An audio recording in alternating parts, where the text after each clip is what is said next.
Kadosh, Boker Or, Mishna Yomi Masechet, Makkot, Perek, Gimel, Mishnah, Het and Tet, 8 and 9. Says the Mishnah, Het. היה מטמא למתים כל היום. If a person is going to be מטמא למתים all day, we're talking about the Nazir. Remember, the Nazir cannot drink wine and he cannot be מטמא למתים.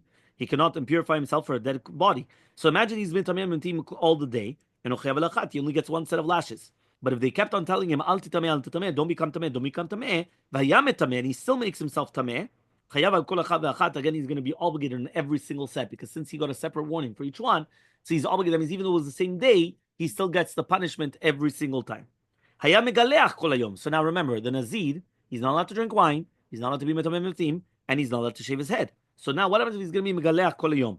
Again, he's only going to be chayav al achat. So if he comes and he shaves his head, he's only going to be chayav one lashes. Amrulo, but if they told him al tegalech, don't shave your head, don't shave, and he starts shaving, chayav al kol achat, he's going to be chayav a set of malkut on every single hair, right, that he shaved off after the warning. Wow, it's on every single hair. That's the Rambam. Every hair. Oh, you're going to count a lot of lashes there. Yeah, haya lavush bekilaim. Now we're talking about something that applies to everybody, right? The person's wearing kilaim, shatnes, kol hayom, eno chayv elachat. He only gets one avera. But if they told him al tibash, don't wear it, and he takes it off and puts it on. But remember, he can't just continue wearing it. He has to do an action to take it off and put it on. Take it off and put it on. He's going to be chayav al kol achat ve'achat. Okay, fine. So here it says that even if he doesn't take it off and put it back on, he's still going to get the malkut if he's warned to take it off and he keeps it on enough time that he could have taken it off and put it back on. That's the Gemara, the Rav. Rav says that in the Gemara. Okay? Because basically it just says that the fact that you could have taken it off, so that's meaning if you didn't have enough time to take it off in between, that's fine. But if you had enough time, so it's kilu you took it off and you put it back on. So you're going to be chayav al kol echad v'achat. Mishnah tet. Yesh choresh telem echad v'chayav alav shmona lavim. Imagine right now you're going to plow, right? And for a single groove that you're going to plow, you're going to be chayav 8 sets of lashes, 8 lavim, right? Number 1, hachoresh v'shor v'chamor. You're plowing with the ox and a donkey together, which is kilaim. Number 2, mugdashim.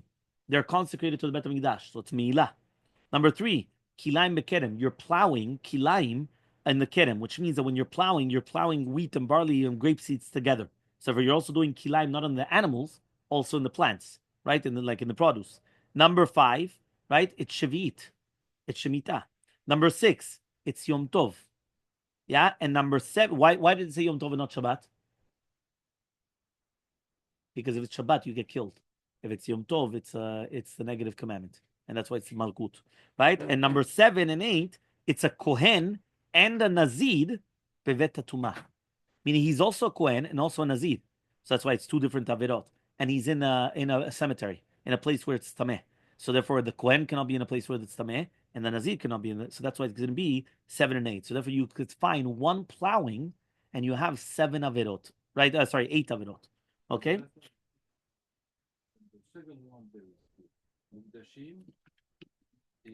Which one?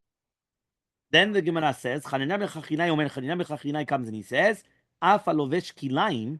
What happens if he's wearing kilaim? So in such a case, right, then he's actually 9 sets of malkut because you added 1 more, but he's wearing kilaim at all. So he's wearing kilaim, he's plowing with kilaim because that's the 2 animals together. Plus he's plowing the kilaim itself, which are the actual plants together. Okay, so those are the three types of kilaim. Amrulo, they told him, Eno Hashem. The prohibition is not in the same category. Because when you're wearing shatnez, it has nothing to do with the act of the plowing.